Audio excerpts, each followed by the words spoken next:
ので帰りたいと思います。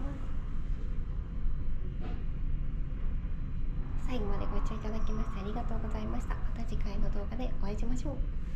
Thank you for watching today's video. See you in the next one.